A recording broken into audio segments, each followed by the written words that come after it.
All right, today we're jumping into one of the most talked about, most controversial military strategies in modern Asia, India's Cold Start Doctrine. And we're going to look at it through the lens of a really fascinating 2011 analysis from a retired Pakistan Navy commander, Mohammad Azam Khan. So let's get right into it. You know, this quote from India's army chief at the time really just sets the entire stage.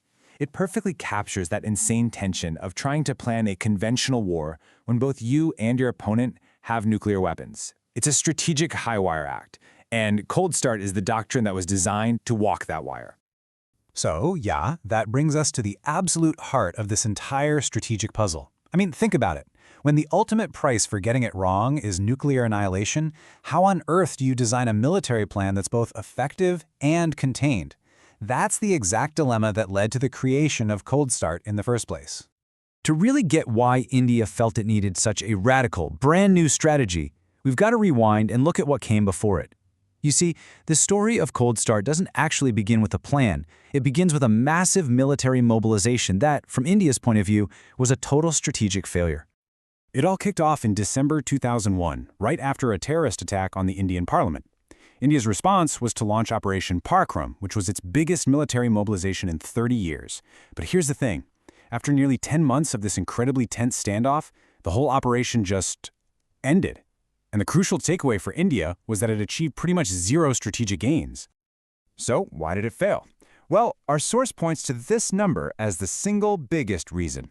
Over 3 weeks. That's how long it took India's main attack forces just to get into position.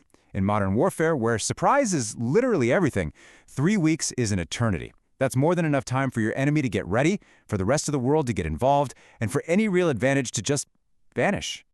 So when you break it down, you can really see the problem. The snail's pace of the mobilization meant India lost any element of surprise. It gave Pakistan time to dig in, sure, but just as importantly, it gave them time to internationalize the crisis. Basically, to get the world's diplomats involved and put pressure on India.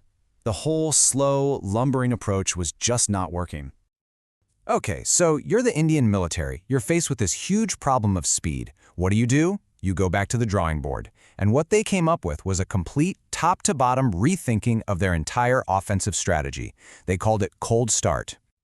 So what is it? Well, in a nutshell, Cold Start is a doctrine that is absolutely built for speed. The whole idea is to launch fast, powerful, but, and this is key, limited strikes into Pakistan. The goal here isn't a full-blown invasion. It's to punish Pakistan for something and achieve some very specific military goals before the international community can even pick up the phone and try to stop the fighting. So how would it actually work on the ground? Well, the plan calls for about 8 of these integrated battle groups, or IBGs. Now, don't think of these as huge, slow armies. Think of them as smaller, self-contained fighting units. They've got their own tanks, their own artillery, their own air support, the whole shebang. They're designed to launch from border positions in just 72 to 96 hours, hit hard and fast day or night, and grab a shallow slice of territory before the other side even knows what hit them. But from the Pakistani perspective, which is what our source lays out, this wasn't just a simple tactical change. No, this was seen as a profoundly dangerous development, one that completely changed the rules of the game and created a truly terrible dilemma. And this quote from Pakistan's army chief at the time, man, it gets right to the heart of that fear. You see, the old, slow way of doing things gave everyone time to think, to talk, to de-escalate. Cold Start, by its very design, just rips away that safety buffer, creating what he saw as a sudden spiral escalation. And this slide just perfectly illustrates the problem. It's like the two sides are speaking different languages. What India calls a swift, punitive strike that stays below the nuclear threshold, Pakistan sees as a surprise attack that leaves zero time for diplomacy and could force them into a nuclear choice. The very meaning of a limited war becomes the most dangerous point of disagreement. Now, Pakistan didn't just worry about this in theory, they actively prepared for it. In 2010, they were in exercise Azm-e-Nau 3, which translates to New Resolve. It was one of their largest military exercises ever, and its specific purpose was to develop and practice a direct counter to a Cold Start-style attack. Now this is where it gets really interesting. The author of our source material, being a naval commander, argues that you can't possibly understand Cold Start by only looking at the land border. He connects it to a much bigger, strategic chessboard that's being played out across the entire Indian Ocean. In his 2011 analysis, the author saw a kind of changing of the guard happening at sea. He perceived the U.S. Navy's presence, the traditional stabilizer in the region, as being in decline. And this, he argued, was creating a power vacuum. And who did he see stepping into that vacuum? Two rising naval powers, India and China. This is so important because, in his view, a more powerful, more assertive Indian Navy is really the other side of the cold start coin. It's about projecting power not just on land, but at sea, too. So what's the end game of all this? Well, the author feared it would kick off a chain reaction, leading to a much more unstable region.